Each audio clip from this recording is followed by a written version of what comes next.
Hello everyone, welcome back to the tutorials again. So in previous session we have studied about determination of permeability, that is K value determination. So in that we have started with laboratory tests and we have studied about constant head method as well as falling head method. So there are two methods by which we can determine the permeability, that is direct methods and indirect methods. In direct methods, laboratory tests and field tests are two categories. So laboratory tests are constant head method and falling head method. Field tests are pumping out test and pumping in test.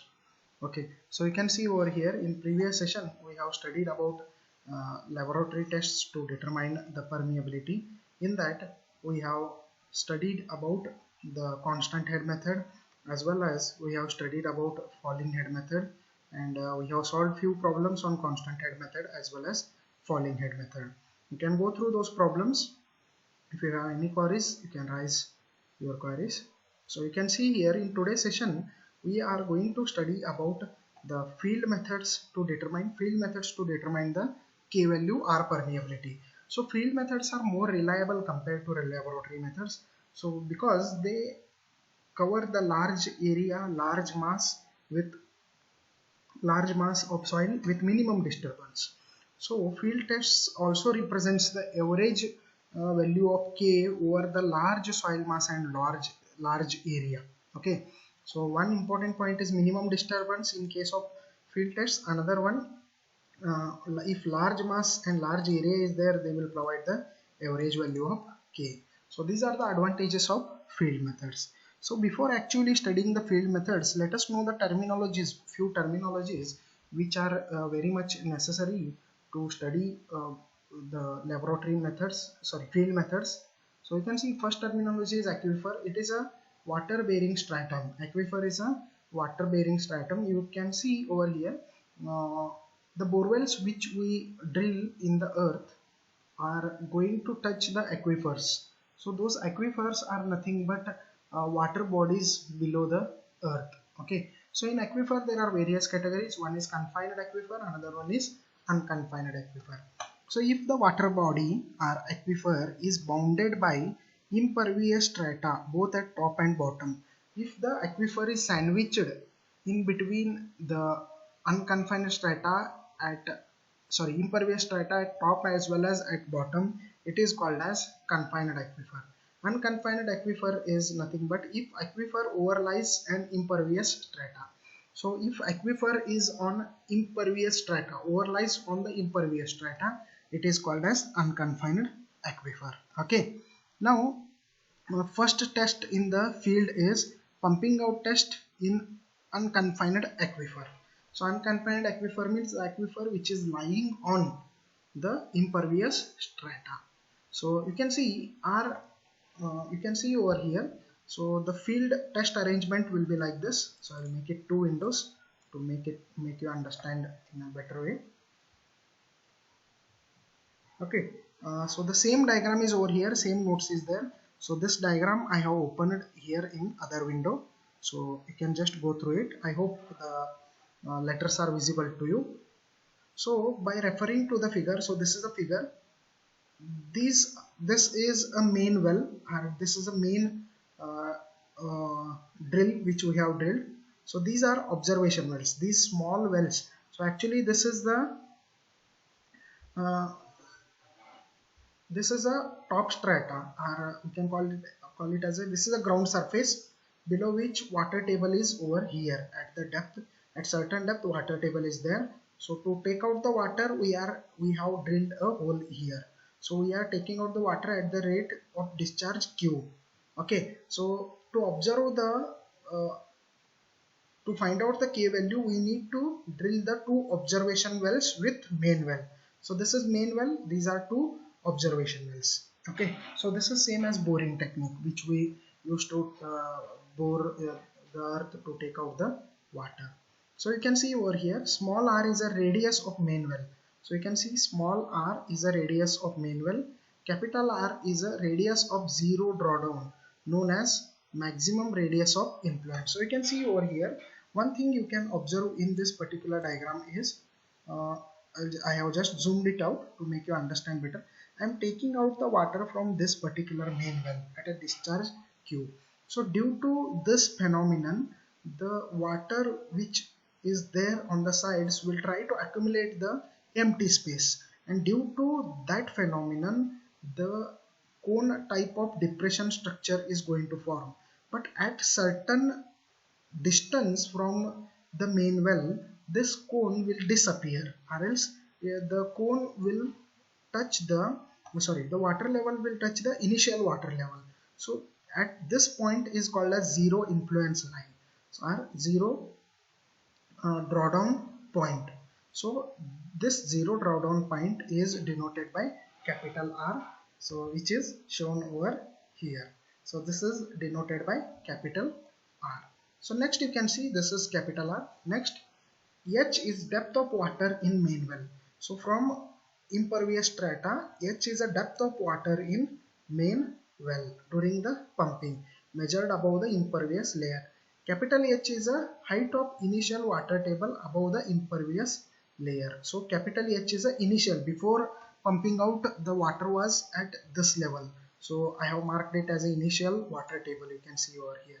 So water was at this particular level. So that height is from impervious stratum is called as capital H. Small h is a height while pumping out the water, height of water which is remaining while pumping out the water. Capital H is a initial height of water. So small q is a rate at which water is pumped out of well. Okay, so it is a small q. Next you can see over here, R1 is a radius of observation well 1. So in observation well 1 well, height of water is H1, and height of water which was drawn down is S1. So S1 is equal to capital H minus small h1. So similarly, R2 is a radius of observation well 2, H2 and S2 are simultaneously, we can understand. Okay, now let P. So here I have considered a point P. So coordinates of that particular points are X and Y. Be any point on drawdown curve. So you can see this is a drawdown curve. So this is a drawdown curve. Okay, so at any point on drawdown curve, the point O bottom of central axis of well is chosen to be origin. So main center of main well is chosen to be origin, and we are going to name it as a O. Applying the Darcy's law for flow through cylindrical surface of radius x and height y, we have Q is equal to K into, so we can see radius x means AX, so a cross sectional area will be depending upon the radius. So height y is hydraulic gradient is depending upon the height, so that is y. So Q is equal to K into AX into Ix I have written over here. So Ax is cross sectional area. As this is of curved shape, so I can say that 2 pi r is a cross sectional area. So a radius is not there, so I am going to take the radius as xy because it is at the coordinate xy. So I am going to take the radius as xy into dy by dx to counter the entire radius. So rearranging the terms, I am going to get it like this. So integrating it with small r to capital R. So I am integrating it with small r to capital R to understand the permeability of this entire stratum. So I have to integrate the equation with small r till capital R. So this much area I have to cover.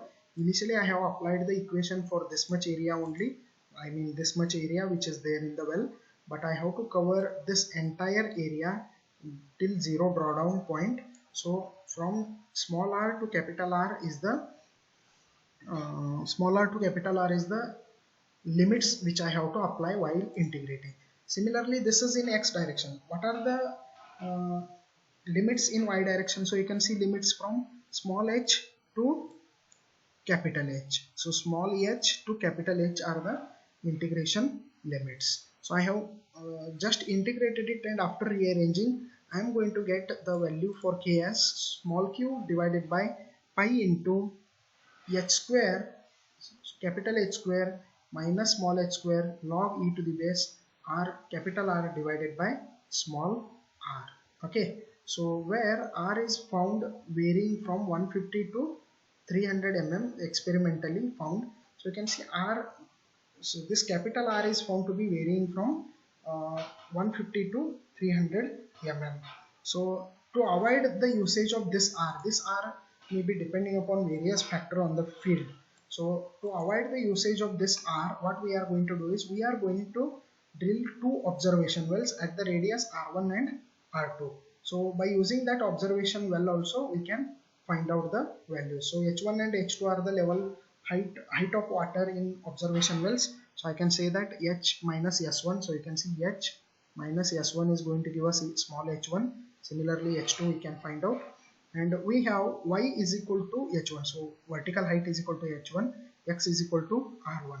So in same way of x and y, we are going to substitute the values. So now the limits are r to r2. So from this point to this point, h1 to h2 vertical, from h1 to h2. So on this much area only we have considered for study now.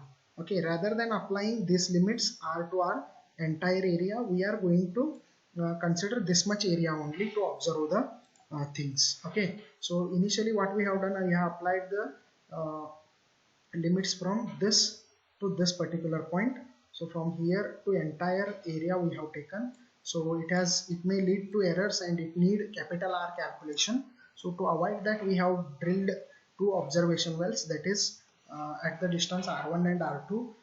Heights of water are H1 and H2 in those observation wells. So to study about this, to study the permeability by using this observation wells, we have to apply the limits within these observation wells. So I have applied the limits from R1 to R2, H1 to H2.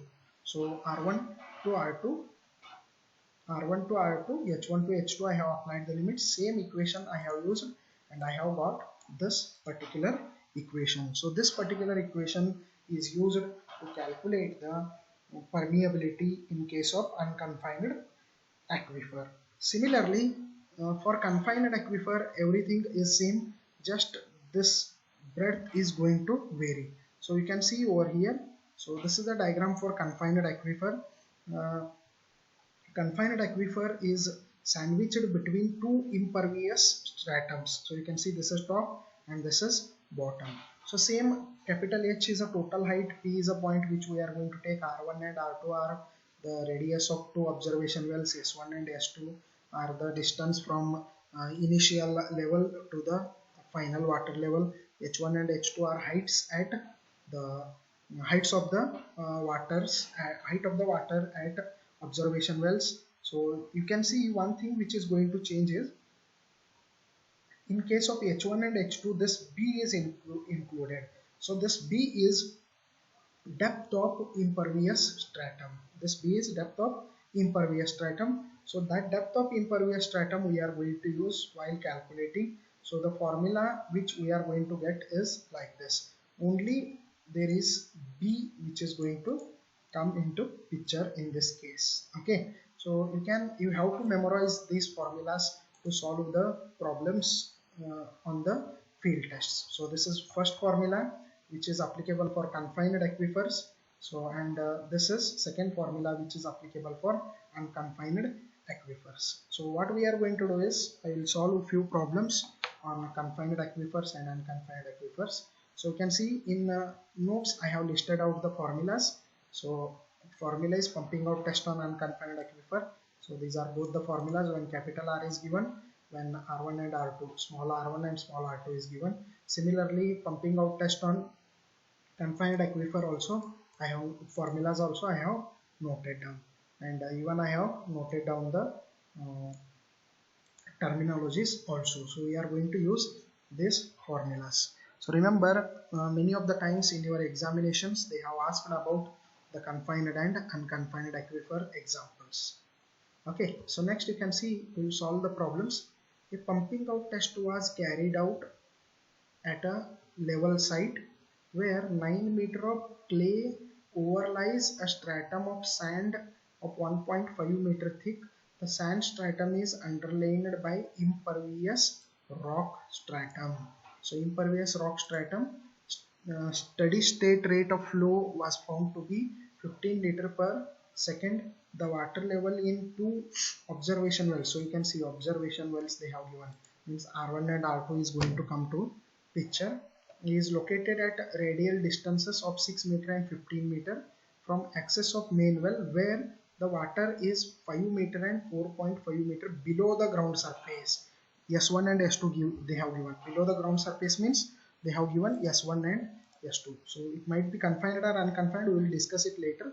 But from the surface they have given, so S1 and S2 they have given. So if I want to find out H1 and H2, what I have to do? I have to subtract S1 and S2 in H to get capital H to get small h1 and h2.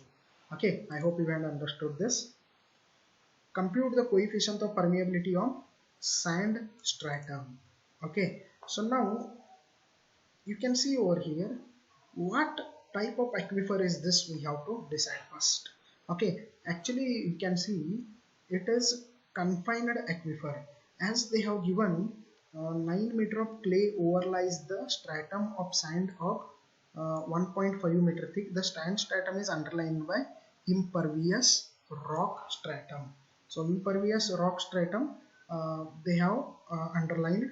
So steady state rate flow of the steady state rate flow was found to be 15 liter per meter cube. So Q they have given as 15 liters per 15 liters per second. So 15 into 10 to the power 3 I am going to take. So just I have converted to centimeter cube per second. So B they have given, so breadth of impervious strata. So impervious strata is there. So impervious strata they have given. So it is 1.5 meter. So 150 centimeter. H1 and H2 we have calculated by subtracting the S1 and S2 values in capital H. So we have calculated it like this. So the drawing is in this manner. So S1 and S2 they have given. The R1 and R2 also they have given. So pumping out test on confined aquifer it is. So you can see confined aquifer it is. So for that we are having the formula. So the list of formula is here. So these formulas are applicable for unconfined aquifer. These formulas are applicable for confined aquifer. Now you can see over here. So K is equal to the same formula I am going to take. So K is equal to Q divided by 2 pi B into H2 minus H1 log E R2 divided by R1. If you want to use log 10, you have to multiply this entire equation with 2.3. So by using this, I have got the answer for K as 14.6 centimeter per second. Q they have given, that is discharge. 2 pi B they have given. B is a depth of sand stratum, that is impervious layer, that is 1.5 meter. So I have converted it into centimeters. H2 and H1 we have found out, they have given S1 and S2. So by using total height minus S1 is going to give us H1 total height. So this total height minus H2 is going to give us S2 is going to give us minus S2 is going to give us H2. Remember one point, very important point over here. What is the total height here? You can see H1 and H2 we have taken from rock bed. So the height should be from this rock bed to here. So the total height is 9 plus 1.5, that is 10.5 minus 5 is going to give us H1. So same way I have written 10.5 minus 4.5 is going to give us H2.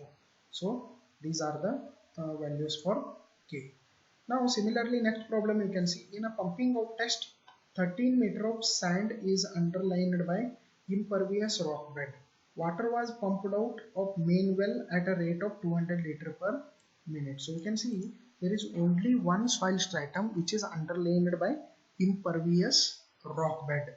So it is the problem on unconfined aquifer, because there are two layers of soil is not there, only one layer of soil is there which was underlain by impervious. If two layers of soils are there, if two layer of soil is there, so that means bottom one is impervious layer, and we have to consider it as a confined aquifer. So depth of water measured in two so here also observation wells given, situated at a distance of 8 meter and 16 meter R1 and R2.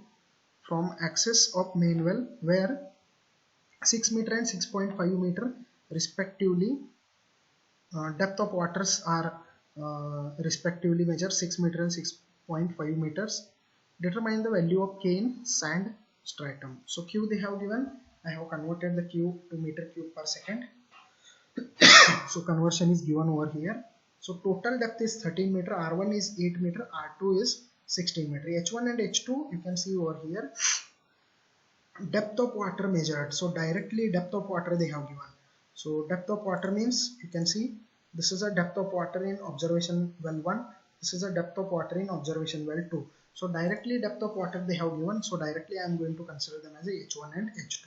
So I have identified it as a unconfined aquifer. How I have identified it as an unconfined aquifer? The aquifer which is lying on impervious stratum is called as unconfined aquifer. So same unconfined aquifer formula I have used and I have solved this particular problem. So don't forget to put this squares. Okay. So similarly you can go through these problems also. It's a simple type of problem. Direct substitution is there. So with this we are going to end up with permeability concept. Now from next session we are going to move to the seepage concept. Thank you.